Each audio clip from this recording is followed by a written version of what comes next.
cold-bloodedness, it doesn't apply. They're totally wrong. This is a warm-blooded creature. This thing doesn't live in a swamp. This thing's got, what, a 25, 27-foot neck? Brachiosaurus 30.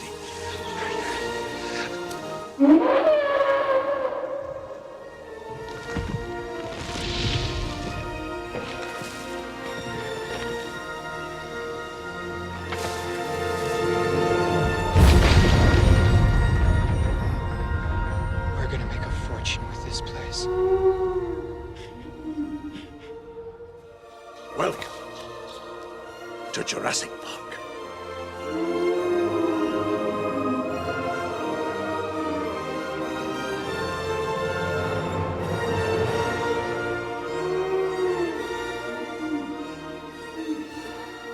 Life finds a way, and so does this pod, because we are deep in the red. This is spoilers. I don't get it. Spared no expense. Spare too much expense for this pod. But hello, everybody. Dodson, we got Dodson here. What's that, Brett? See, nobody cares. Nothing. Oh, I got you, Brett. Thank you. you good, Brett? Yeah, I was throwing in a quote that always makes me laugh just to make people crack up. It worked. Oh, hello, everybody. Really This well. is your host, Stevie, and today is a very special episode. Patron member Chris, should I say his last name? Anybody or not? No. Probably not. Okay, patron member Chris joined up, and he wanted us to spoil the 1993 classic Jurassic Park. Let's go from Easus to Weesus, and his opening question for us is, if John Hammond gave you unlimited resources to come up with an attraction for Jurassic Park, what would it be? Fantastic opening question, by the way, Chris. Awesome. Good job, Chris. Job, Chris. Who's Eastus? Who is Easus? Me. It's always Brett, isn't it? I think, yeah, it's always now, Brett. now with Jordan here, now we figured that out. Jordan is way more east than me. This is Brett, potting out of Fort Wayne. I don't know. I'd have to go with, I guess, what that clip I sent earlier, the SNL with Donald Glover. I'd probably make a Psychosaurus. That's probably what I'd make. Because what could go wrong? I like that idea.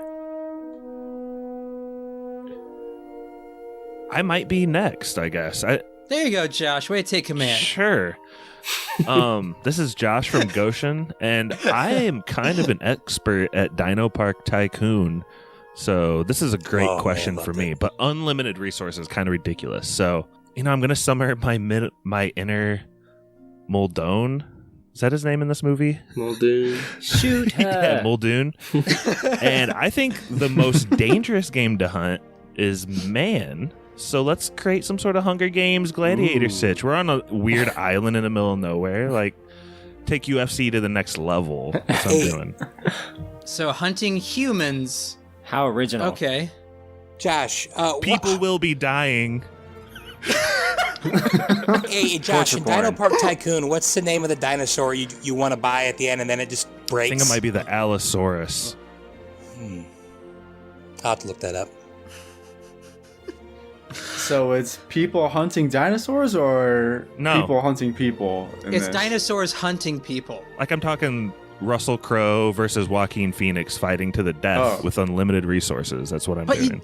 So you don't even Where are the need where the dinosaurs involved. It's just an attraction within the dinosaur park. Josh, investors will never approve of this. Murder is an attraction inside the park? Dinosaurs need to be chasing humans for investors to sign This off. is just an advanced level of UFC. Just think of it that way. Chill out.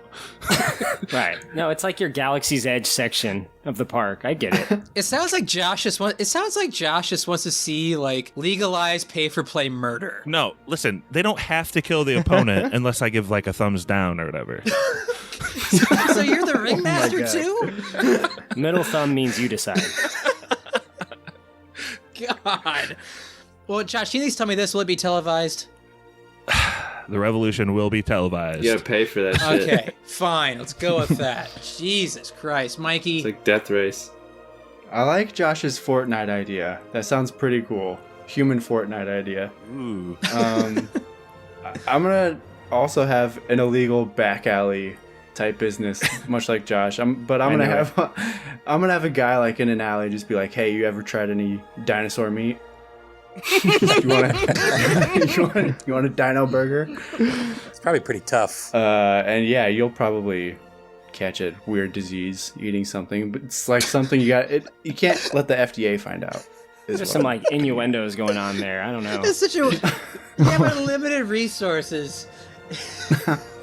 Gonna suck on a dino bone.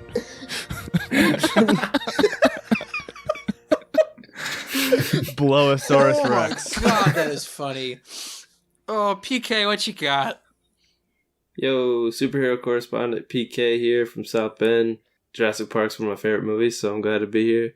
I don't know. I think I'd do something like in the Jurassic World movie where he goes into the raptor pen to like train him, but like put a cage, just drop a cage in the middle and have it be like a, one of those shark experiences where you get dropped in the ocean in a big cage. That works really well in this movie.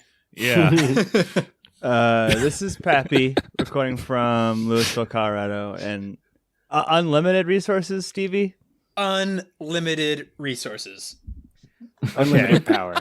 All right, well, if the Walt Disney Corporation has taught me anything, the real money is in synergy. So welcome to Spoilers Land, boys and girls, where you can float in the Spoilers Milk Bowl or get your picture taken with the real Anthony Daniels. And the highlight of the attraction is you can ride the rock hard Viggo Mortensen. It's a 1,200-foot drop.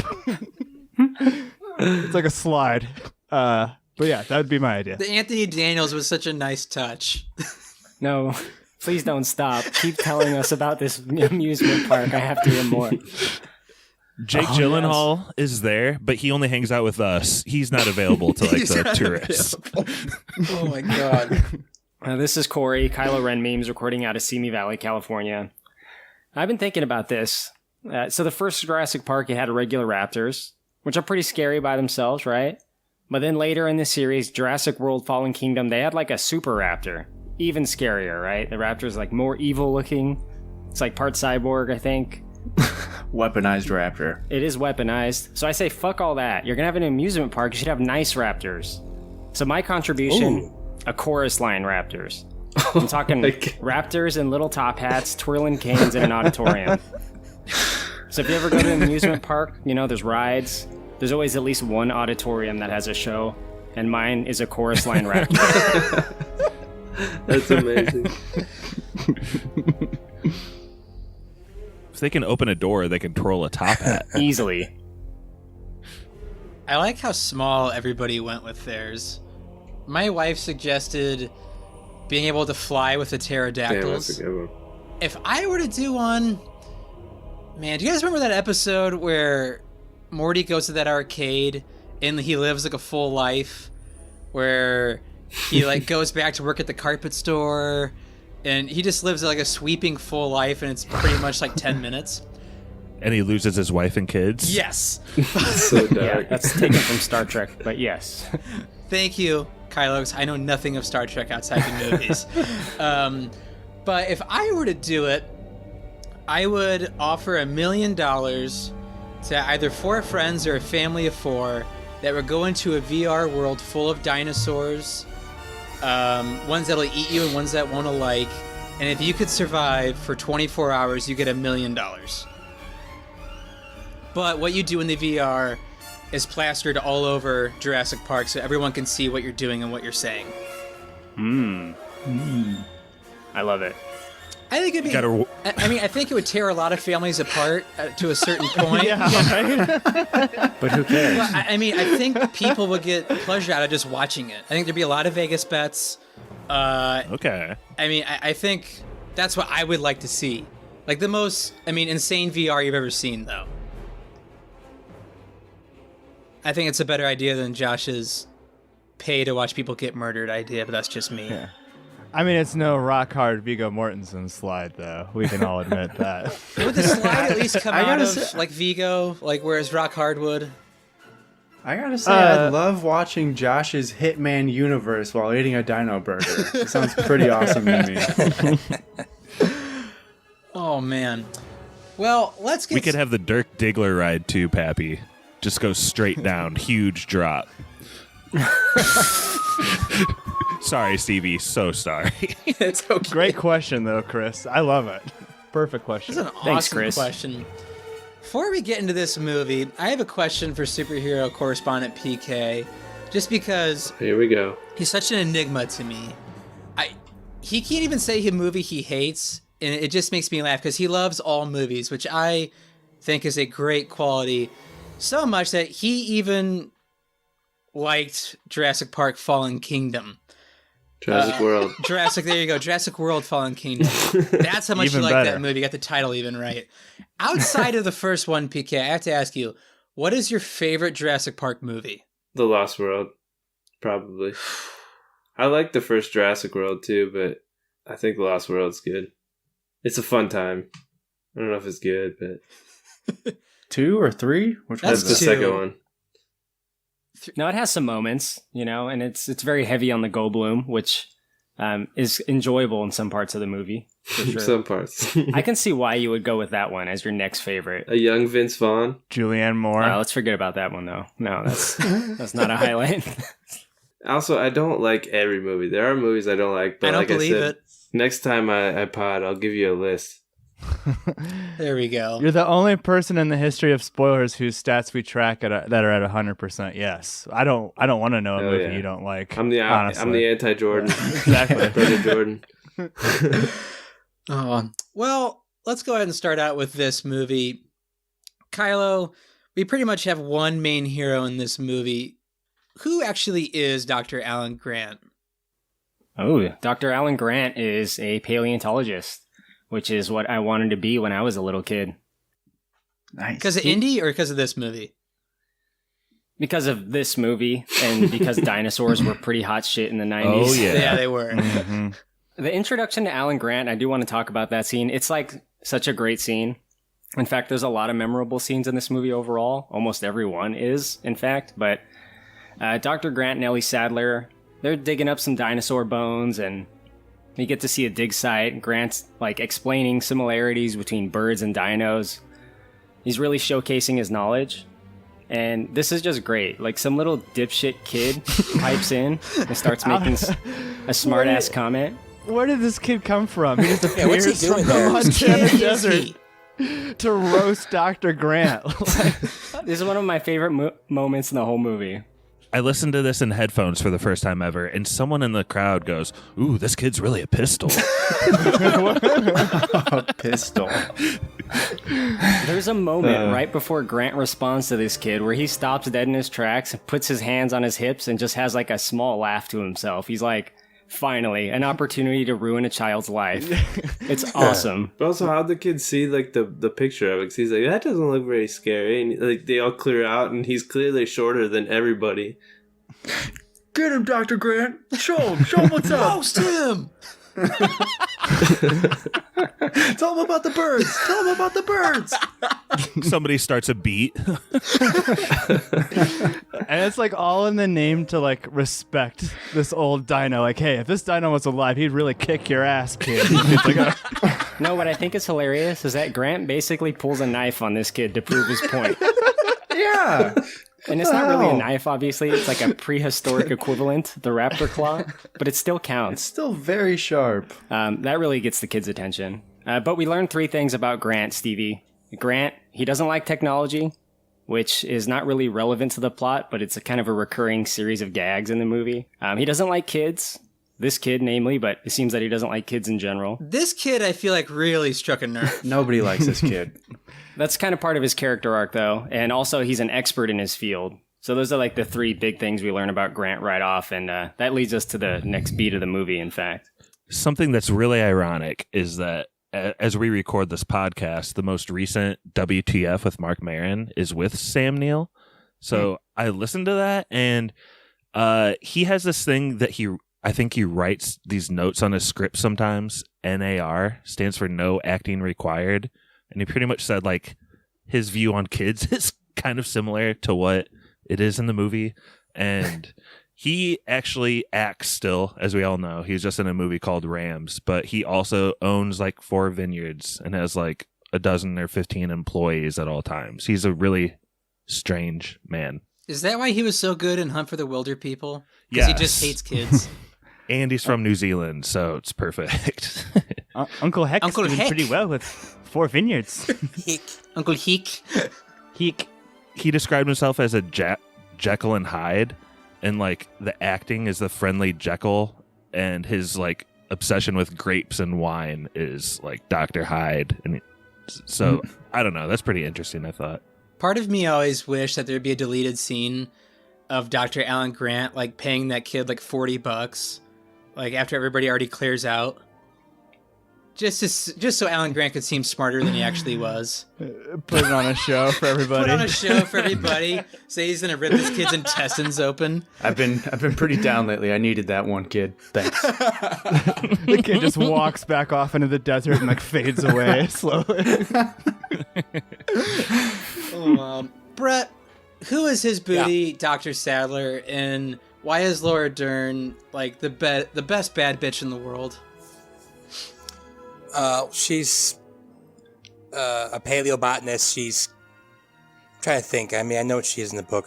She's. You read the book? Yeah, awesome. I read the book too. It's pretty good. It's very different. If you want to ask me, I'll let you know. But she's not a huge part of the book, like she is. But that's why she kind of gets other people's characteristics in the movie to make her extra cool. But yeah, she's just really cool, and she doesn't take crap from anybody. And great actress, future Oscar winner.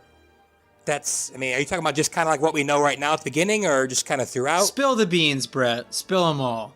I mean, she's just tough. I mean, she volunteers to go into dangerous situations. She gets the power back on. She runs with injury. She's a cool chick. I mean, like you said, she's just really tough, really cool, and solves a lot of problems. She's a vice admiral in the Resistance during my conflict with the First Order. Purple hair. Purple hair, yeah. Are they dating? Is that confirmed? Yes. Yeah. They are not in the book, by the way. She's just a grad student of his. Dr. Alan Grant seemed very possessive. You think so? Of her. Wouldn't you too? With he was worried with about Goldblum with around? Goldblum's hanging around. Yeah. I felt like he was taking that really well. I felt like he didn't care. Yeah. Just left him in the car. When Goldblum was running fingers through her hair, yeah, that's true. Alan Grant was getting a little, I want to punch this guy. Is that why he jumped out of the car? It wasn't the Triceratops? I don't know, man. I thought Laura Dern seemed pretty into him, actually, the entire movie. Like, basically telling him she wants to have his kids, literally. That was their real life chemistry spilling through, probably, because they dated or something. To have his little Ricky Bacus? I just don't know why she didn't tell Poe her plan all along, though. Exactly. There it is.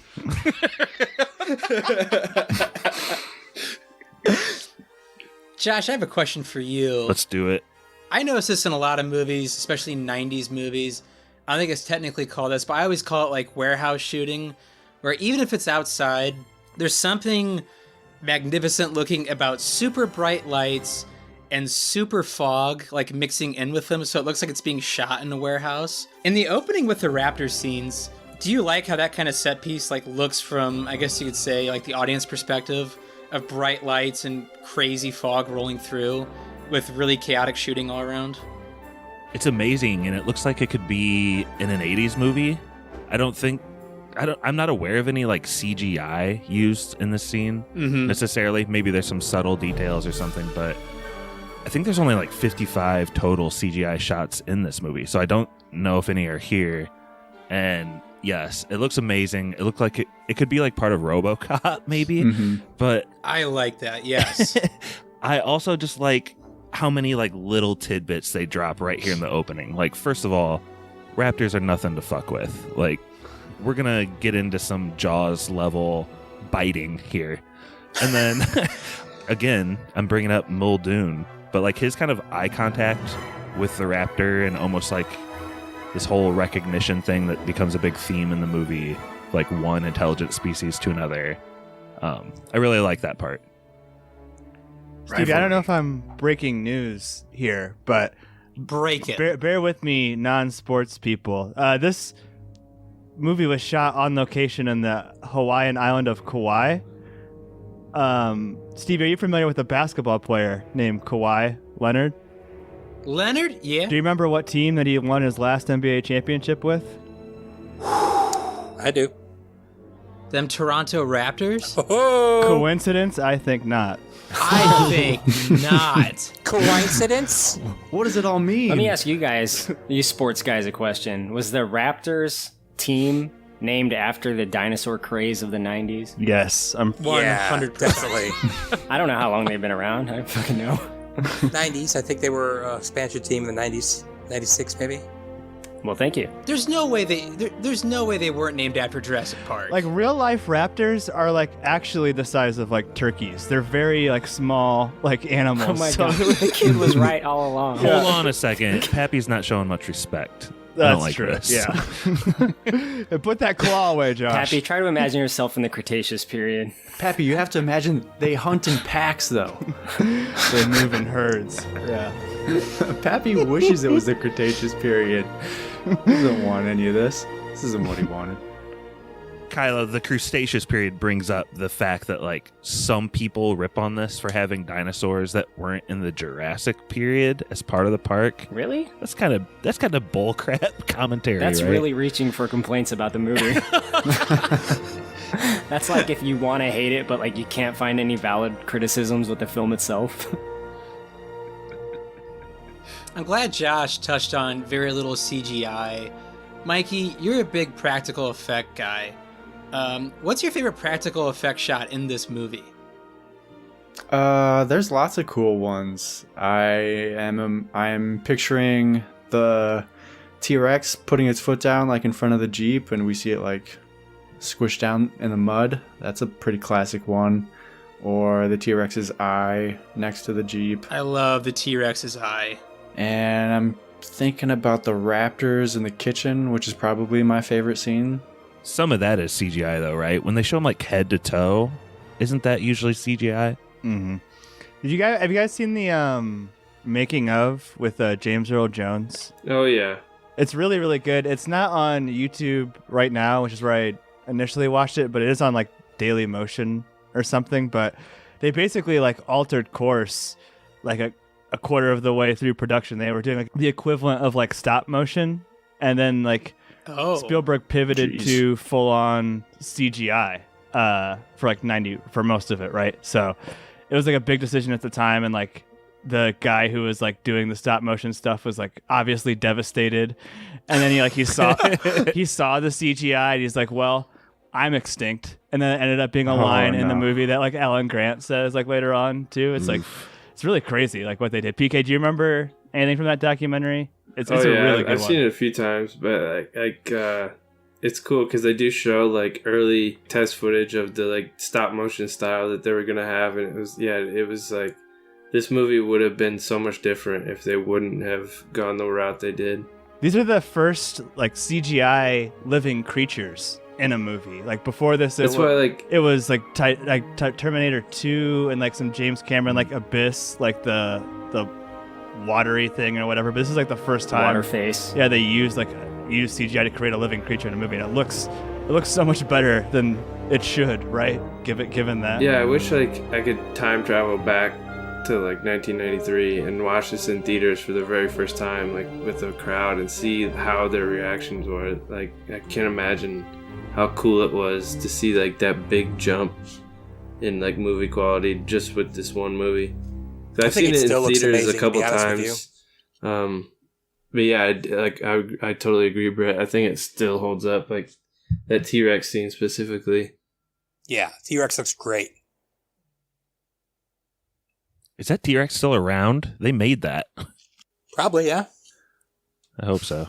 Still roams the Isle of Kauai today. Yeah. It hangs out in the Shire in New Zealand. Looking for flashlights. Yeah. Pap, I have a question for you. Let's go. I think we talked about this earlier in the day, but why do you think, because this isn't a good franchise, it's just not. The Jurassic franchise is not a good franchise. There's probably one amazing movie, one okay movie, and the rest are pretty bad. But wait, which one's the okay movie? Lost World? I don't like Lost World. I don't either. Jurassic Park 3 is really underwhelming and got stitched together through editing. You know, okay, there's one amazing movie and the rest are pretty bad. Like, everybody knows what this movie's about, but like, what is this movie actually about that makes it work compared to the others? Good question. Yeah, I guess this is the third time I've done a podcast on a Jurassic Park movie. We did Fallen Kingdom on this podcast feed. I did Lost World with Kylo over on Big Dumb Movie, and this is the first time I've actually liked one of these movies. So like, you know, I don't know. It's easy to be like, I don't know, Stevie, you always make fun of me like whenever I look for themes in a movie. Like you said, you like mocked me relentlessly on Armageddon when I was talking about the themes of like not wanting your daughter to get plowed by someone. But, that's reaching, dude. But like, I can actually connect something in this movie. For as much as you make fun of me for my themes, I don't know. I mean, there really are, like, I think it's like the whole kid thing really does add a lot, right? And like you're seeing the relationship with Alan Grant, like with the kids, going from someone who like doesn't want to ride in the car with them to someone who's like, I don't know, almost like using parental psychology, right? To like get them off a fence, maybe unsuccessfully, or get them out of a car or down a tree or something like that. So I think that is really like a lot of the heart of the movie is his arc. The easiest way to look at this would be, you know, Disney World for dinosaurs go wrong, people need to survive. Actually seeing Dr. Alan Grant go from a guy who can't stand kids to risking his life for them, really driving the entire plot of the whole movie is what I think separates this one from its sequels. And this one only has 15 minutes of dinosaurs on screen. So yes, the best Jurassic Park movie has the least amount of dinosaurs. And what can we learn from that? It's not that like having dinosaurs on screen is inherently bad, but when you're not like showing a roller coaster of people rolling around in balls with dinosaurs and volcanoes going off and all of that bullshit, like you get to spend time developing memorable characters and creating memorable lines and situations, which there's so many, like Kylo said, there's so many things about this movie that are ingrained into my brain forever. Yeah, that's a really good point. Speaking of, I think this has to be one of Steven Spielberg's best movies. I think the set pieces and the sequences are just flat out amazing. So if you guys just want to go ahead and blurt out like what one of your favorite sequences is, go ahead, because there's tons of them. I am a editor for trade for work, and this movie has maybe my favorite single edit ever, all-time cinema. Oh, man. Wow. And I think he fell. He fell. It fell. It fell. I think this is really similar to that, because I don't think people are going to take it that seriously, because there's a lot of humor involved, but there's also like a tonal shift, and it's when Hammond finds out that the storm isn't going to swing south. This is coming right for us, and we need to get these people back to the compound immediately. So this like initial tour that he's been planning for years has failed. He slams his cane down and says, "Damn!" And it immediately switches to casual as hell Goldblum strolling up and going,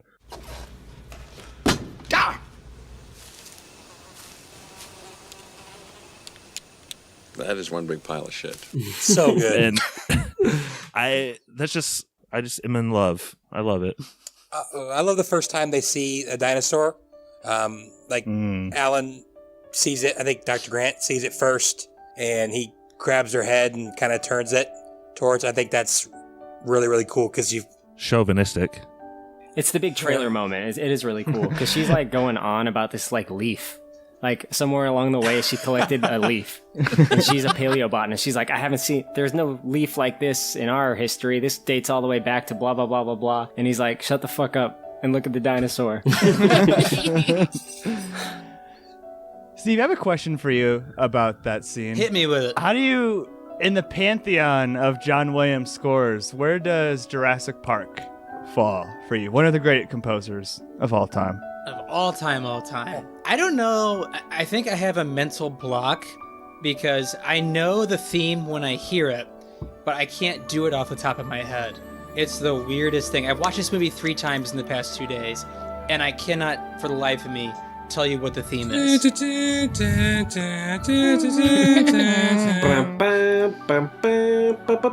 Once you get it going, Stevie, it just rolls. It keeps going it for a does, long but time. I can't start it. It's a mental block. I cannot start it. Listen to the song Welcome to Jurassic Park on the soundtrack. It's got like It starts off with the piano theme, and then it goes into like both the major themes of the movie. Oh, it's so good. It's like 8 minutes long. It's incredible. It might be playing now. Oh.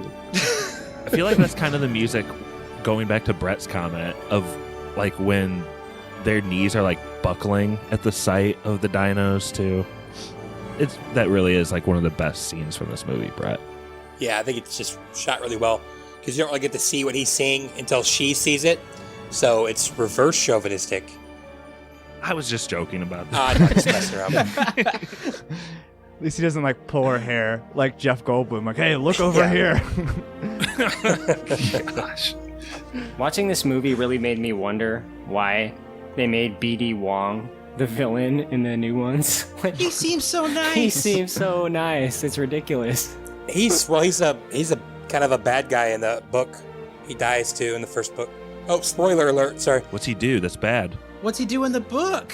And he's like a genius, but he just doesn't care about what he's creating. He just creates. He doesn't really know that much about dinosaurs, and he's just really arrogant. Yeah, he seems pretty careless to choose amphibians if they're so Right, and he's supposed to be like a whiz able kid. to change their sex or whatever on a whim. The craziest difference is Dr. Hammond, or John Hammond or whatever. He's like a bad guy. What's he do? Yeah, like all of the bad. He's a dick. He doesn't care. He's mean. He doesn't even love. He doesn't like his grandchildren. He's super greedy. Everything that goes wrong, he blames on somebody else. The Gennaro in this book, in the movie, he got like some of his bad qualities in the book, but he actually dies in the book. It's pretty funny.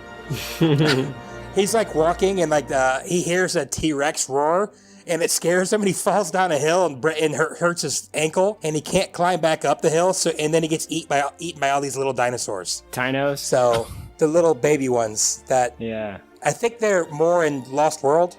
Yep. They attacked a little girl or something. I'm so glad that Attenborough, he's like kind of blind to what he's doing, but he's at least lovable. It'd be painful to watch him. It'd be painful to watch the other way. It'd have to be a different casting, I think. Definitely, and I think it was a good decision. And again, they got to take some of his bad qualities. Actually, the worst character in the entire book is the girl, the little girl. She is unbearable. She's a she's hacker.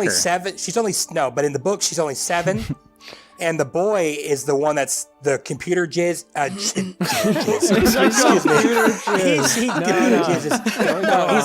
He's the computer genius and the dinosaur. He literally saves them throughout like the entire book. He's like a super genius, and the little girl just cries and screams the whole time. She's got no talent. To go back to Richard Attenborough, though, I love this movie. I kind of wish he was cast as somebody else. I don't know. Really? I don't know if that's a hot take. Like, apparently the original first choice was Sean Connery. I think that would be a million times better, just out of hand. And like, I really don't like the flea circus scene. I think that's fucking like ridiculous. I don't know. Like, do you guys like the flea circus monologue? It's better in Bone Tomahawk. It's true. That's a Pappy delivering it. Yeah. I do like the flea circus scene, Pappy. It is very heavy-handed, but I do like Richard Attenborough. He seems like a sweet old man. So he's not even worried about his kids. He's not even in the room where all of the systems and stuff are. He's chowing down on dinner. He's like, they'll be fine. When it happened. Yeah, I think he is a coward, and I think that speaks to that. But kind, at least. Cowardly, certainly. He's got a sparkle in his eye, Pap. He's Santa Claus, bro. Pap. Stevie, what's wrong with you? Stevie, question: what was the intermediary career step for Hammond between flea circus owner and fucking dinosaur park owner? What did he do to? He started InGen. Get enough capital. Diamond mines, bro. Zinj. They actually answered I got that in the another movie, Stevie Pappy. question. I got a Stevie What's up, question Josh? too. If Attenborough if Sir Hammond, if his company is the Coca-Cola of making dinosaurs, who's this other Pepsi company that wants to buy these like vials? Disney. What's the name? 100% Disney. It's The U.S. Department of Defense wants those dino embryos. God. Do you want to name, Josh? I just thought it was funny to think of like a competitor to this like far out business. Biosyn. Biosyn is their name. Oh, they have a name? Yeah, because the guy at the beginning, Dodgson, he's actually he's the main bad guy in the book, and he's trying to steal. That's a way bigger storyline. Is Newman's character in it in the book? Did you say Biosyn? What'd you say, Stevie?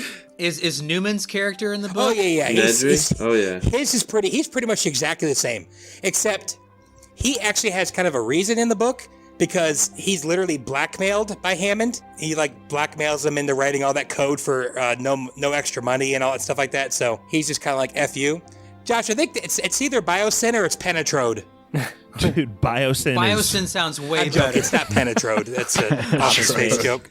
That gets us into another character that people complain about, though. Who? Have you guys heard that? Like, people complain about Newman, Wayne Knight, being Nedry. Like, he's too goofy for this movie. Really? Well, when he does slip down the mudslide, there's like a whistle or something. Yeah, dude, it's so funny, dude. Oh my gosh, I'd never heard that before in my life. And Brittany's like, there's like a really weird, like slippery sound, and I was like, what is she talking about? We went back and listened to it, and I couldn't believe it. Everyone should look for that. It's so funny.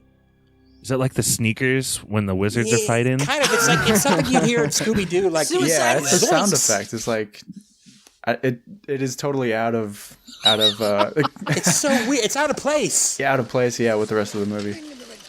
Tied to that thing there, and then I pulled down this thing here, and I pull it back up.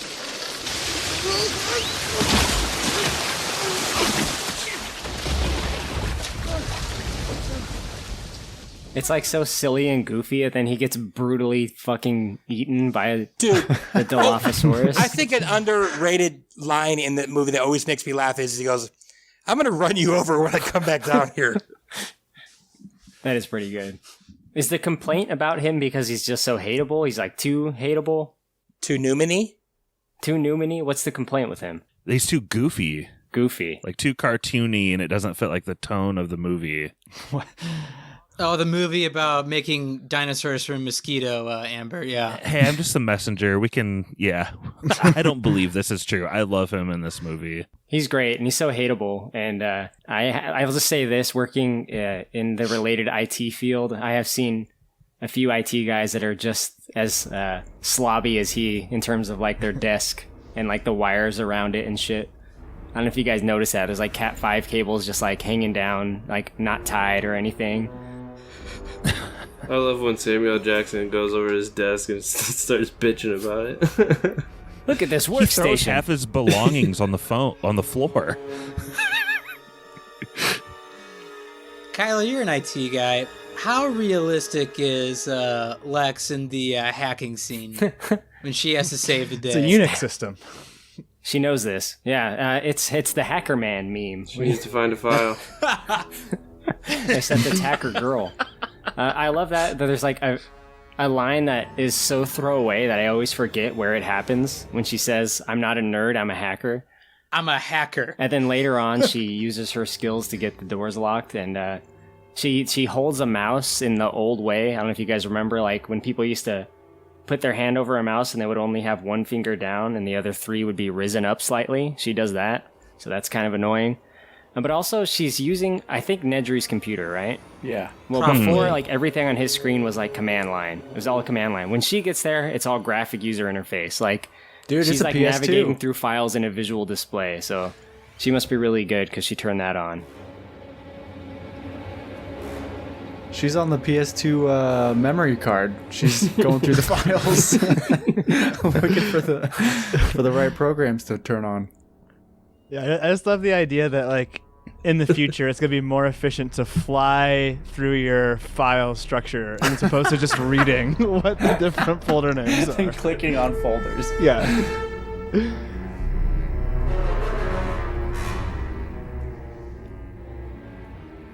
Well, the one scene I really did want to touch on is Dr. Alan Grant and the T-Rex coming, like, pretty much over the wires and just causing mayhem. Anybody want to talk about that one? I think that's probably the most famous scene from this entire movie. It's pretty incredible. It's got a great mix of the practical and CGI effects, and I think that's really kind of what makes it one of the better scenes. Plus, everything is wet and rainy and dark, and that's how you really make a scene like that look really good, because it hides a bunch of stuff. And I think it's just iconic in the fact that we get those like loud thuds, and Jeff Goldblum is like, what the fuck is that? And Sam Neill is also like, what the fuck is that? And the kids are being annoying in the front car, and it's just really iconic, I think, probably to the whole movie. They were saying in that documentary that the water ripple shot was by far the hardest practical effect of the entire movie, and that they had no idea how to do it up until the night before, when they just tried like... Didn't they use like a guitar string or something? Yeah, they just tried putting a glass of water on a guitar and plucking the string, and that worked. So they ended up like running a guitar string through it. But the guy was like, he was like pretty sure he was gonna lose his job and was like freaking out. Like he had no idea how to like do this basic shot. Like, I'm surprised they didn't just like bang the dashboard or something. That would have made it ripple. Like, what? I don't understand why it was so complicated. Stevie, you like Jaws, right? I do like Jaws. Is there some similarities between like this build up and the final, like not final, but T-Rex finally making his appearance as there is to like Jaws finally showing up on the scene? The shark from Jaws. It's his name. His name has always been Jaws to me. Okay, Corey. Is his name not Jaws? No, his name's Bruce Theodore. or something. Starring The movie is Jaws. starring Jaws as himself. I think this is a little different just for the fact that Jaws, as Jaws himself, is kind of the main villain from the jump, and you're just kind of anticipating what Jaws actually looks like. We just get kind of, I wouldn't say a throwaway line, but kind of real small acknowledgments that, yeah, we have a T-Rex, and what can go wrong when you don't have great security surrounding that. But yeah, I think the anticipation lies greater with Jaws. What I thought was interesting too was it was an on-set decision after this scene to make the T-Rex come in at the end. Like they totally changed the ending like months out of like shooting that scene, where it was going to be, that bone T-Rex that's in like that kind of like atrium thing. Like, yeah, that was supposed to fall and kill them. And Steven Spielberg decided that the T-Rex was like the star of the movie. He should be the one to come in at the end and save him. So it's almost like Steven Spielberg's personally responsible for all of the T-Rex shirts that I owned between the ages of 3 and 10 years old. Mm-hmm. That was my first spoiler of all time.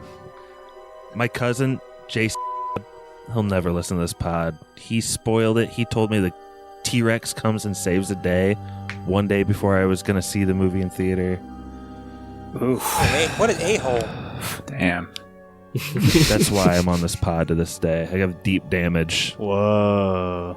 I'm sorry, Josh. Yeah, that's terrible. Thanks, guys. That's why Josh is the way he is. Makes a lot of sense. This T-Rex scene is iconic, like Mikey said. It's one of my favorite movie scenes of all time, and I think the mix of the big animatronic that Josh mentioned earlier and the CGI with like the dark rain, like kind of like Mikey said, is so good. And like there's even one shot where it's right where they start shining the flashlight. It's like in the car with Jeff Goldblum and Alan Grant. Why is she doing that? It's like looks up and it's the animatronic head, and then it kind of pans in and it goes out of the frame for a second, and then the CGI T-Rex walks in front. It's so good. Like, and it's such a like as a kid, it was terrifying, and I think it does a really good job of like, I've mentioned it a bunch of times on this pod, like action scenes with no music. Like the fact that they had no music during that scene made it so much more tense. Yeah, tense for sure. This is one of the most tense scenes in any movie, I think. I might have mentioned that on our Top 10 90s podcast at Cinestudy, where this movie was my number 8. But this scene in particular is amazing in every way. I mean, the whole movie is amazing, but this moment is just perfect. And it really sets up these huge stakes for the movie. And yeah, I mean, the glass coming down from the top of the Jeep on the kids, and when they just like start, it's quiet, and then they just start screaming, is It's so good. I mean, every beat of this whole thing is good. And the way they look, or the way it looks, the T-Rex, it's so weird. Sometimes there's movies that are new that have worse CGI than this 1993 movie. Oh, yeah. And that gets talked about a lot in pretty much any movie review that has bad CGI. Someone will say a comparison to Jurassic Park. But I mean, it is true in some cases. Pappy, do you remember that part where they were talking about the animatronic in the behind the scenes where it was like actually really scary because like they had such control over it that like when it snapped its head and looked at you, they said it was like terrifying. Like the scene where he shuts the door and it just like snaps and like its neck and looks right at him. That was like the actual animatronic, and it would move so fast, and that would be so like freaking cool to be on that set. Not only that, they said the guy who basically was responsible for building it, they were interviewing him, and he's like, so like we're going into this, like it was a ton of work to build this. It was really complex. I'm telling Steven, no matter what, when we get on set, you cannot get the T-Rex wet. Like, repeat after me, you cannot get the T-Rex wet. I cannot get the T-Rex wet. It was like he showed up on set that day, and like there's just like a hose, like in the air, like spraying down the T-Rex. So like, apparently like it just caused like chaos, and like not only would it like stop working and like start like gyrating a little bit, so they'd have to like try and dry off the T-Rex, it would also like move on its own at random times, like scarily. Scared the crap out of people. They'd like be eating and they'd hear it like walking around, right? Yeah. So I mean, it would be fun to be on that set, but it sounds actually genuinely terrifying, PK. No matter what. I also love the sound design of the T-Rex and like the different types of roars that it has. It sounds so freaking cool. So good. Yeah, pretty I remember iconic. watching a special on this movie in the 90s, like near the time it came out, and they were talking about how they combined different animal sounds to make the T-Rex, and they had to like refine it, and it's so long ago, but I think they said like the key to it was a baby elephant noise was really what put it all together. But also Pappy, I think that was Stan Winston, right? He's the guy who did this? Mm-hmm. I think so, yeah. When you get all these... Go ahead, sorry. When you get all these older great movies with really good practical effects, it's pretty much either Stan Winston or Rick Baker.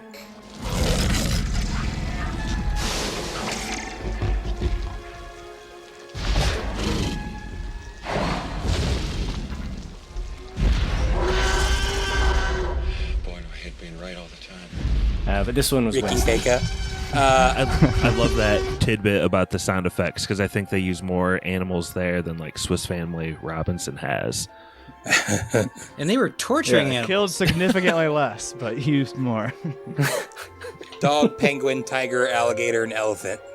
But, so can you guys tell a discernible difference between the T-Rex in that rain scene and the T-Rex at the end of the movie? Because the end of the movie is 100% CGI T-Rex, and like when you in the behind the scenes, there's like a guy with like a T-Rex head on a big long wooden stick, just like running around like where the T-Rex is going to be in the scene. It looks freaking hilarious, but like I don't know, was it worth it to do the animatronic? Like, does one look significantly better or worse to you? It made 2-year-old me feel a lot better in the theater to see him saving the day than I remember being terrified of the cars in the rain shots, especially when he was coming down on the glass. Why my parents took me to see this movie, I still have no idea. But I do remember feeling safer with the T-Rex saving the day. But as I get older, I think there is a pretty big difference, Pat, between the animatronic and the CGI, especially just in look. So I'm not sure if it was completely worth it, but Steven definitely did get a lot of mileage out of that Jurassic Park kind of banner coming down around the T-Rex. Oh, such a good shot. That's some great promotion, my friend. I don't know how many lunchboxes were sold off that shot alone, but I think they made quite a bit of money from that. Yeah, the ending scene is basically Toyota-thon for Jurassic Park. But I gotta agree, Stevie. I think that first T-Rex scene, if there was more like that, if the whole movie was like that, shot more like a horror dinosaur movie or something, I think that would be amazing if the whole movie was just like not ratcheted up to 10 for that kind of feel. Credit to Steven, though, because that scene literally, it's intense, and it just scared the living shit out of me as a kid. Yeah. Hey, Pap. Yeah. So I don't know if I knew that they had changed the ending, but do you think that... I mean, I always hear people talk about one of the biggest plot holes in movie history is the ending. Because, earlier, every time the T-Rex walks, it shakes the whole foundation of everything, but it's yet somehow able to sneak up on everybody, including two of the greatest hunters known to man. He was tiptoeing up there. Came in the back door. I mean, again, it doesn't bother me. I've told you a billion times plot holes don't really bother me, but I wonder if that's kind of A, if that's what led to that, and B, if it was worth it for people that don't like plot holes. So at that point, the movie is in full on roller coaster ride mode, right? We're just just focused on this one storyline as they're moving from room to room. That's a definite kind of icebox moment, right? It would have been so cool because they spent so much time setting up the ripples. If there would have been not a stealth T-Rex attack, maybe move something more announced. But I don't know. I definitely don't think about it in the heat of the moment. Yeah. Yeah, this was always wondered about that. One of the really interesting things, too, speaking of practical versus CGI, is I was listening to Rewatchables podcast, and they pointed out, and it's so true, this movie was a high watermark for CGI. The first one that live animals or whatever that looked so good, it effectively cheapened the market for the practical effects, so that practical effect world and the skills and all the companies weren't ever the same afterwards. Jurassic Park lies in this weird X graph of the downfall of practical and the uptick of CGI, and then just in a really well done way. It's almost like the Beatles. They could have been good in any time, but they couldn't have been had to hit at the right place at the right time for it to kind of happen, Yeah, I like that analogy. It's just, I don't know, it's kind of unfortunate because this is such a good blend, and then at the end of the decade we go full George Lucas prequels where everyone's just standing on a sea of green and everything's CGI. Yeah, this legitimately looks better than the prequels, I'd say. Oh yeah, I'd agree with that. Except for Jar Jar. True. There's not that many deaths in this movie. At least not as many as the sequels, where there's just people that exist to be killed by dinosaurs. In some cases, many people, usually working for an evil corporation. Red shirts. There's Muldoon, and I really like the moment where he dies because, he's a hunter. The Raptors are a hunter. It's hunter versus hunter, right? Who's going to win? If only Alan Grant had told him the way they hunt, he might have stood a chance. Because it's quite beautiful, actually. They attack him exactly as Alan Grant described, from the side. He's looking at one, it's looking at him. He's about to take the shot, but he gets attacked directly from the side. It's awesome. Grab girl. You notice he doesn't thirst kill that first one out of respect. Thirst is in Fortnite, if someone is downed, you actually spend the time to piss on them and kill them all the way. Hey, gaming culture. Oh, Jesus. He could have shot that first one in the face, but my theory is he has such respect. It could have helped everyone else, but yeah, I'm with you. I mean, this guy has a death wish. What does he think he's going to do? Honestly, he knows there's 3 of them. Showtime! He was there in that opening scene where that first raptor took 90 shots to the head before it went down. Still killed a man. And this is kind of what I was saying earlier of a horror movie. I think his death is pretty brutal. He gets attacked in the bushes and then his face is eaten or implied behind a shrub, and that's pretty violent. But and then it cuts to the raptor watching, and a snake goes by. Yeah, it's really creepy. If the whole, I want all of the movies to be like that, but now it's so Disney-fied and watered down. The new movies are never going to be like that again. That was pretty brutal and kind of scary. And that what Grant said earlier was true. And what did he leave you on there when he talked to that kid? It's that these things start eating you while you're alive. So that's the lingering thought you have. It's, ugh. Well, to go along with Mikey's horror element, you get the part where Ellie's down in the engine room or something, turning on the power again. she's like, it's like a close up of her face, and then a raptor's boom, like right behind her, and then you get the classic. Right, it's her moment of triumph too.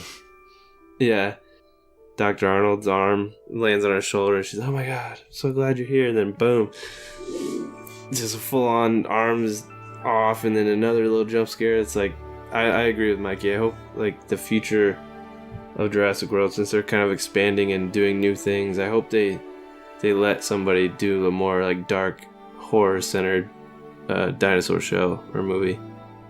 Yeah, PK, I think Mikey's onto something. With a proper edit, this easily could have been a horror movie. They released a short film before like the new Jurassic World movie, or like after the newest that was Jurassic cool. World, and like that there's like I saw that some scenes in that's like, it's like, all right, we're heading in the right direction. It's just like I'd love to see more horror elements in this franchise. Isn't Michael Crichton's book, Brett, pretty horror filled? I heard like that scene with Newman.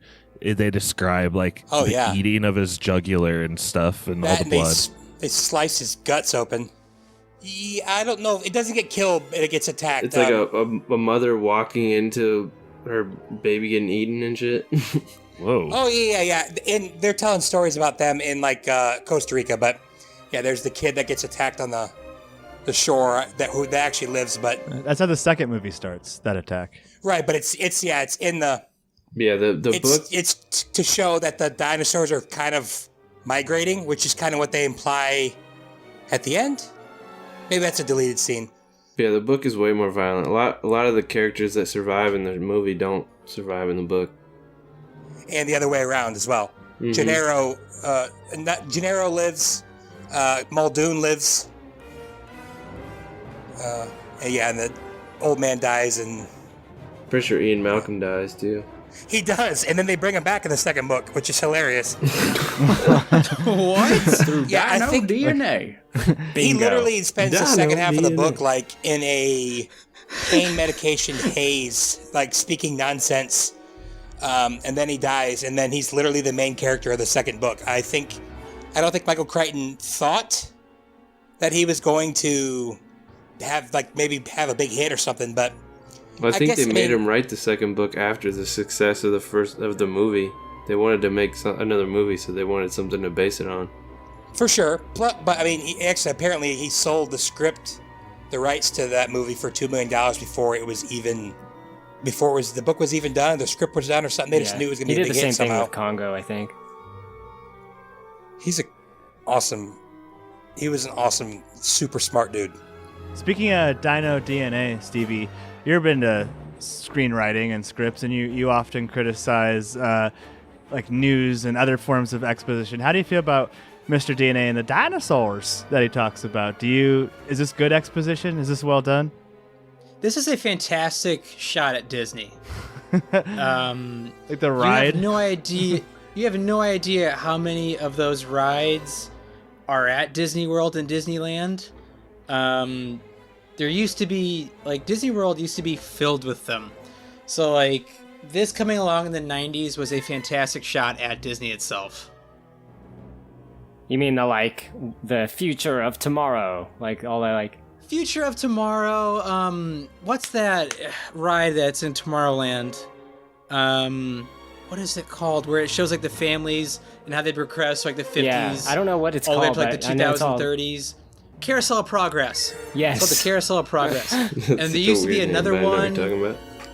Used to be another one called Cranium Command. That was just like that. There was Kylo, do you remember this? It's where Star Tours is now. There used to be one where they took a ride through the body.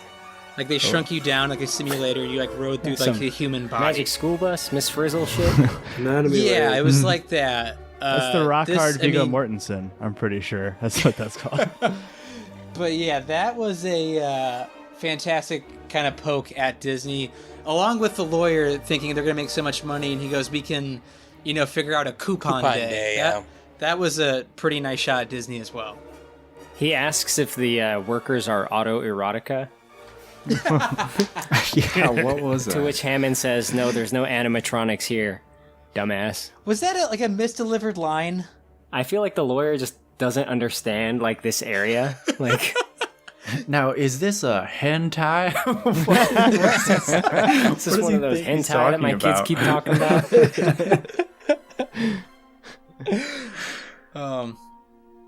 Well, before we get into yes or no's, do you guys have anything else you want to touch on? Yeah, real quick. Does yes or no, this movie has the most erotic shot in the history of movies when it shows Jeff Goldblum propped up on that thing with his shirt open. Just that. I mean, what's the point of that shot? Other than the listening of right, him also putting Alan Grant on his stomach instead of the Triceratops. It's so fucking funny. But like, if memes were around back then, I'd get it, but they weren't. I mean, women need something to look at too, Brett. What? The boys get the dinos, and the girls get Jeff Goldblum. I mean, Brett, you've seen The Fly, right? No, I haven't, but I heard it's gross. Goldblum is built like a Greek god in that movie. Oh, yeah? And made many women swoon during his time. Nice. Yeah. Don't get me wrong, I think it's hilarious. I'm just like, that shot just seems so weird. It almost seems like it was created for memes, but it's got there's no context to it, and the camera moves off of him and doesn't go back to him at all after that. Right. We just wanted to show him with his shirt open here for 5 seconds. Do you guys though agree that watching it as a kid, I didn't really think Jeff Goldblum was like necessarily cool and sexy. Like, I thought Sam Neill was the man. Kind of what Corey was saying earlier. Like, I still do, but compared to Jeff Goldblum, or compared to Sam Neill, Jeff Goldblum was kind of like a joke. Like, his theories about chaos seemed kind of dumb. And even though he was right in the end, he was still like not as badass as Sam. Yeah. Josh, can you do me a favor? Maybe. Since you've never done a Michael Caine impression for me on this podcast, what? Can you do Jeff Goldblum's laugh in the helicopter for us? Oh my gosh. No. I'm very against Stevie demanding me do things. I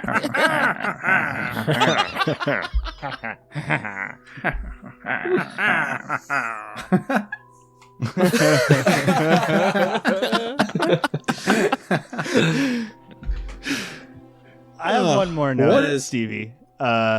Hit it, Pat. On Steven Spielberg's career in general. This is kind of like coming off of a really low point. And I don't want to hurt Kylo's feelings, but like up to this point, like he was definitely Oscar chasing. Color Purple, Empire of the Sun, makes Last Crusade, so put that aside. Good movie. Then he rip on Hook. Makes 2 horrible movies back to back, Always, which no one has even fucking seen, and Hook, one of the worst children's movies of all time. And then in 1993, he achieves the highest level of commercial success you can have. He has the highest grossing film of all time in Jurassic Park, and he achieves the highest level of critical success you can have and wins the Oscar for Schindler's List. Then doesn't make a movie for 4 years and comes back with The Lost World, one of the fucking worst movies I've ever seen. Yeah. It's so We talked weird. about that on the Lost World pod. That is a really funny circumstance. I mean, my feelings about Hook aside. Like, why? Why? Why, Steven? Why? Was he like, I'm going to retire after Jurassic Park? Why did he take such a long break? Or was he... He took a break because Schindler's List apparently took an emotional toll.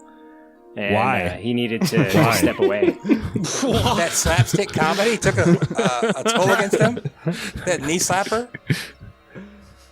He was still recovering from Hook, let's be honest. He was. Oh, come. His soul had I feel like there's probably some Malcolm Gladwell like arithmetic to like why one director would like blow up in 1 year and have all his like best work just really wrapped up. I just hope that he didn't spend 3.5 of those years like planning Lost World. Like, what a waste of time that was if that's what he was cooking up for 4 years. I think he was going to direct Jack, and then when Francis Ford Coppola got it, he was so devastated that he became a hermit for a couple years. I don't blame him. Kylo, I really am sorry though, but I really do just hate the movie Hook. Love it. Hook has one of the best insults that I've ever heard, which is Peter calls one of the kids to insult him a nearsighted gynecologist. Oh yeah, it's classic. Oh shit. That is some good shit. The kids don't get it, which kind of makes it, but whatever. The movie has a good soundtrack. I mean, but can you crow? It was something. Can you watch The Crow? Yes. All right, let's go from Weesis to Eesis this time. Oh. I think Kylo starts. Hey-o. All right, cool. I get the first word. Yeah, this is Corey, Kylo Ren memes. This movie holds a special place in my life. That's probably not unique to me, but my age is a big factor in that. Just got to tell you guys, when I was a kid and this came out, I had Jurassic Park trading cards. I had a fucking Jurassic Park binder that I remember saving pennies in a jar to buy. It was $5 fucking. That was a lot of money for me. I had to save a bunch of pennies. I was asking people for money all the time. I had this like sweet fold-out Velcro snap laminated Jurassic Park binder. It was amazing. Me and my friends were in a club. Dr. Grant. We were in a club called the Dino Club, okay? It's dinosaur experts only, no girls allowed. All right, so dinosaurs were a big deal to me. This movie is awesome. I love it for nostalgia, but I love it on its own merits as well. It is wonderfully edited.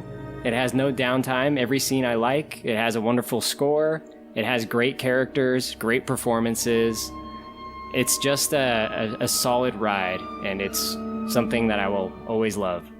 This is Pappy. Definite hard yes. Great pick, Chris. Yeah, I like that you weren't afraid to go big with your pick, Jurassic Park. Super important movie to everyone on this podcast, and probably a lot of people who listen to this podcast. So really glad that you picked it. We probably would have never gotten around to it in the movie game. I will say quickly that the Jurassic Park franchise is an absolute dog shit F-tier franchise, but like the Predator and Rambo franchises, the first movie is really, really, really, really fucking good, and that's why there's a whole franchise of films that followed it. Everything below the line is like 100 out of 100 filmmaking. This film took home a couple Oscars. Like we've talked about the technical accomplishments, just freaking incredible what they did. And yeah, really cool movie for me in my life. Hard yes, I'll watch this any day of the week. Good pick again, Chris. Superhero correspondent PK. We got PK here. See, nobody cares. Now we're here. Yeah, definitely yes for me. It's one of my favorite movies. I think it's in my top 3. I went to the 25th anniversary of this movie at Universal Studios before I moved back from LA, and it was pretty cool. We got to see the movie in the theater, and they, at the time, showed us the intro scene for Fallen Kingdom, which I was like pumped to see it, but then I was kind of disappointed after I watched it, so I got worried about the movie, and whatever, I gave it a yes, but as shitty as this franchise is, it's fun. I love it.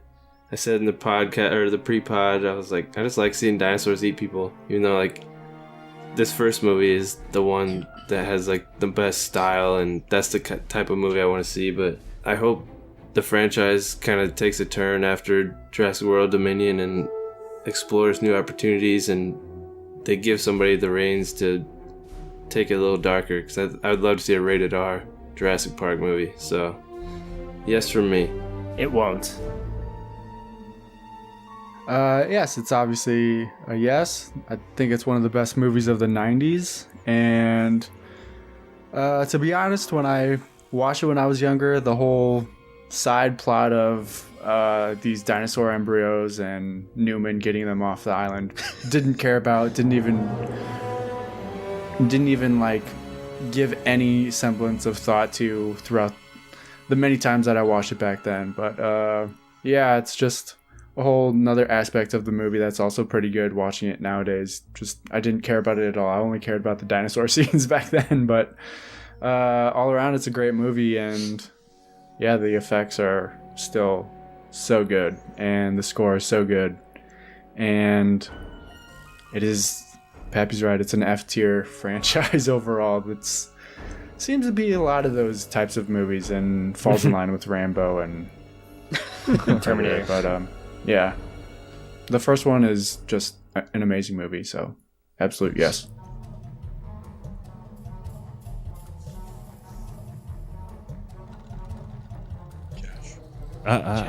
You didn't say the magic word. Please. Corey, is your Jurassic Park binder just filled with lock dirt cards now? Hey, that's good. Is it, though? Well, Josh, you see they're digital playing cards. Oh, it's a different binder. Anyway, Jurassic Park, huge Viggo Mortensen yes for me. It was my first spoiler in life. I laid that out kind of earlier. It's also the first movie I ever had been to in a theater where the film went out, and that was kind of jarring for me because I didn't know that's something that could happen. So we had to, me and my dad had to come back and see it later. And in that meantime, my cousin Jason spoiled the ending. Anyway, I feel like at that age, I Timmy was kind of like my avatar. There's a short film that Fred Savage was in called Dinosaurs that I think probably a lot of people my age saw either in school or just on TV randomly or had the VHS. I'm gonna flunk science! But this Jurassic Park was truly dinosaurs coming to life in a way they never had before, and it's enough to still capture the imagination 28 years later. It's insane. So huge yes for this movie. Always will love Jurassic Park. Thank you, Chris. Okay, yeah, so, this is definitely one of the best movies we've ever spoiled. Yeah, I guess I didn't realize how much I liked dinosaurs during that time. I mean, dinosaurs was everywhere. The older people might remember the show. I know my brother will. Denver, the Last Dinosaur. He had Land of the Lost. The TV show Dinosaurs. Just dinosaurs were everywhere, and rightfully so. They're really awesome. So, Josh, I don't know if I answered your question earlier. Yeah, Nedry is literally getting his guts ripped out, and you're hearing it. You're reading it from his perspective. So, yes, it's extremely violent. There are scenes in the book that are very, very violent. So, yeah, hard, yes. This is amazing movie. It still looks fantastic. Just great. That's it. Fantastic. Denver, the last dinosaur. Brett, what was that at the end? What? I was singing Denver, the Last Dinosaur with Corey. Okay. No, when you were saying great. Oh, fantastic, China. I don't know. You know what I was You doing. knew what it was, Stevie. Let it go. Greg and I love doing those. They're so funny. It's great. It's the best. Oh. Yeah, I will give this movie a very, very rock hard Viggo Mortensen hard yes. I absolutely love this movie. Alan Grant slow walking towards the T-Rex with a flare in his hand, looking up at the T-Rex is one of my favorite shots in movie history. Mixed with the rain, the darkness, and the red coming off the flare, it just looks absolutely incredible. I love this Alan Grant story arc of, becoming a father through the scariest, point in his entire life. Stuff like that I just think is awesome. And this franchise is terrible, but I'm really happy that Chris chose this one. Thank God. And even though I'm not looking forward to, what's it called, Dominion? Yep. If they don't follow through with that little girl from the one before having Raptor in her, I'm going to be very disappointed. Wait, because what? that is my theory, and I will die on that hill. Gosh, I hope Maisie's you're right. not just a clone of her mother; she has Raptor in her, 100%. And if they don't follow through with it, I'm going to be very upset. Stop! You're depressing me. I know. Movie is awful, but it's the one thing I had going for it. Raptor Inhuman. They can do it. But hey, yeah, they're alive absolutely. like her, all right?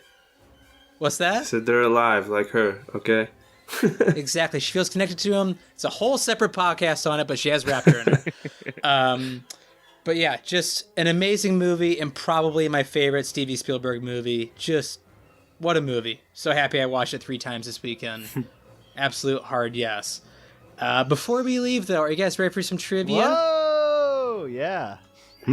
What does the winner get? Richard Attenborough, who plays the amazing, or I guess evil in the book, John Hammond in this movie, was an avid fan of Chelsea Football Club, which is my favorite soccer team of all time. I wake up at 7 in the morning every time on the weekends to watch them. My question to you, and since we're not, we're just getting respect on this, let's go from Isis to Weesis. Frank Lampard is the all-time leading scorer at Chelsea. How many goals did he score for them in his career? Oh, man.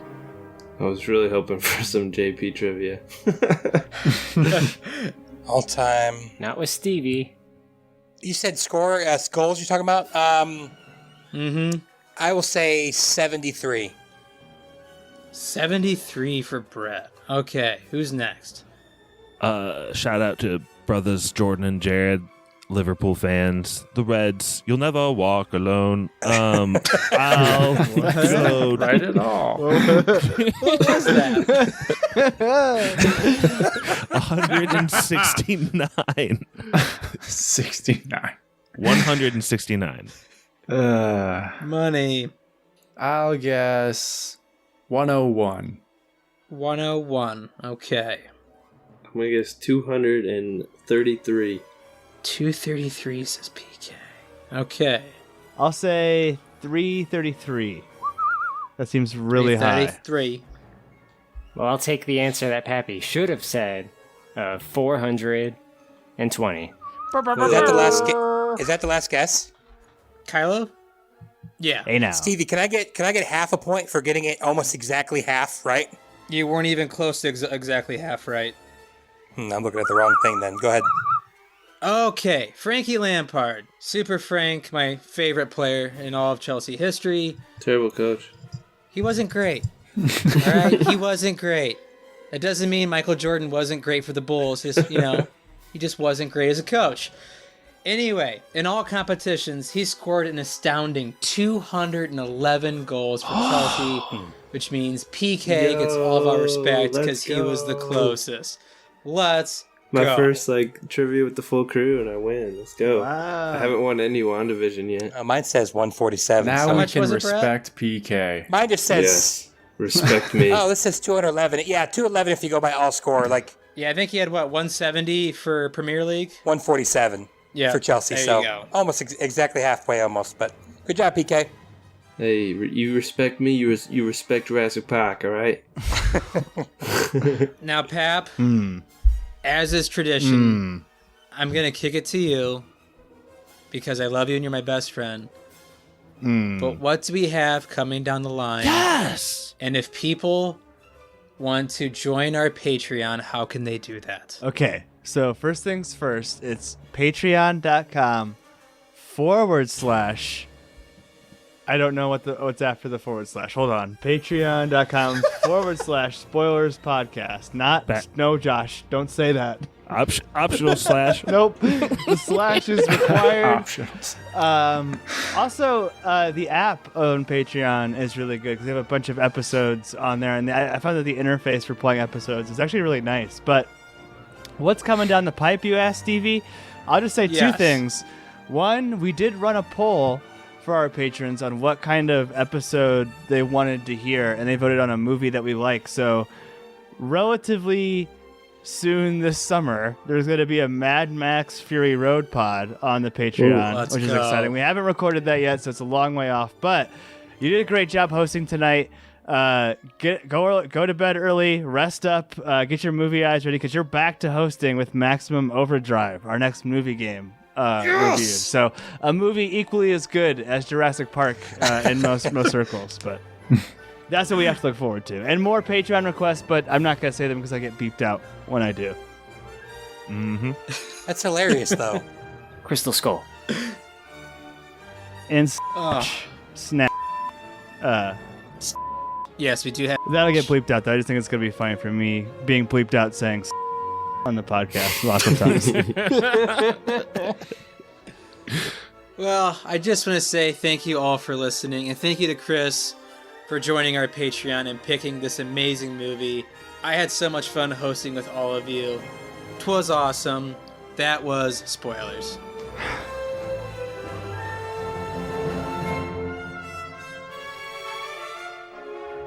Spoiler Man here.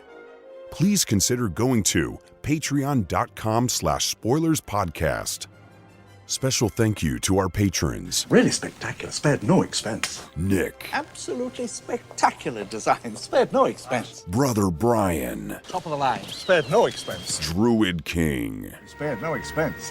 Matt Troll. Spared no expense. Our email is podcastspoilers@gmail.com.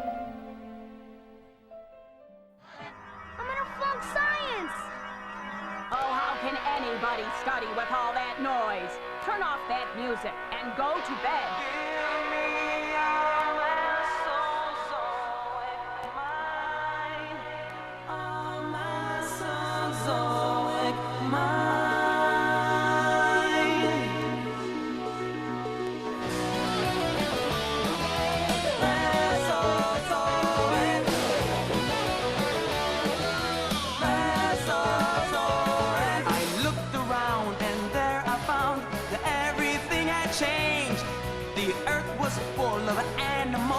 They all were very strange. The dinosaurs were everywhere, in every shape and size. They walked the plains and mountains.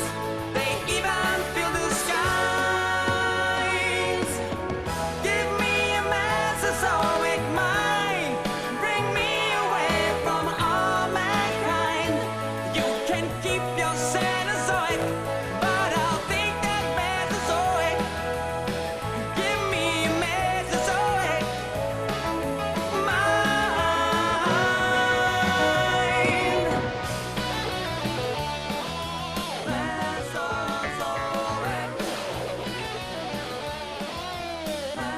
Wait, what about PK? Oh, yeah, man. Did I not say all of you? Yeah, but he gets to take it away, right? That was the trivia. Didn't you already ruined my take moment. it away?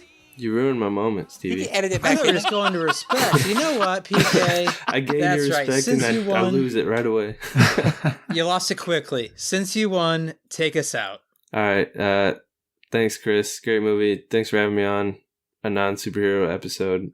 Take it away, Spinosaurus Man. I mean, Spoiler Man. That was Spoilers.